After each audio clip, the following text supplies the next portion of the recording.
রাসূলুল্লাহ সাল্লাল্লাহু আলাইহি ওয়াসাল্লামকে একবার লাবিদ, তার নাম হচ্ছে লাবিদ বিন আসাম, লাবিদ বিন, নামগুলো মনে রাখবেন, লাবিদ বিন আসাম। এই ব্যক্তি মদিনায়, এই ব্যক্তি হচ্ছে মদিনার অধিবাসী।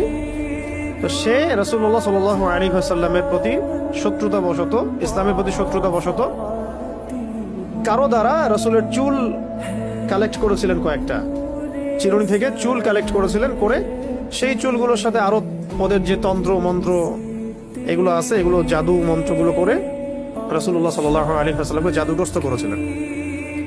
তাহলে সাবিত হলো যে জাদু সত্য, সাবিত হলো কি জাদু সত্য, জাদুবিদ্যার চর্চা সত্য, এখনো ছিল, এখনো হয়, আগেও ছিল, হয়তো ভবিষ্যতেও থাকবে, আল্লাহু আ'লাম। শুরু হয়েছিল কোত্থেকে?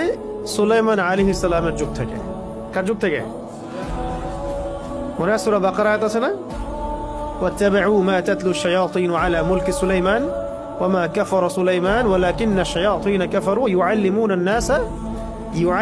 আন-নাস আস-সিহর। সুলাইমান আলাইহিস সালামের সময় ওই যে মানুষকে ফিতনায় ফেলা হয়েছে, পরীক্ষায় ফেলা হয়েছে হারুত আর মারুত ফেরেশতাদের মধ্য দিয়ে, ওই সময় থেকে জাদুবিদ্যার চর্চা শুরু হয়েছে মানুষের মধ্যে। এবং এই জাদুর উদ্দেশ্য ছিল তারা স্বামী এবং স্ত্রীর মাঝখানে বিচ্ছেদ সৃষ্টি করতে চাইতো, স্বামী স্ত্রীর মাঝখানে বিচ্ছেদ সৃষ্টি করতে চাইতো আর কি। এটা ছিল প্রথম জাদু।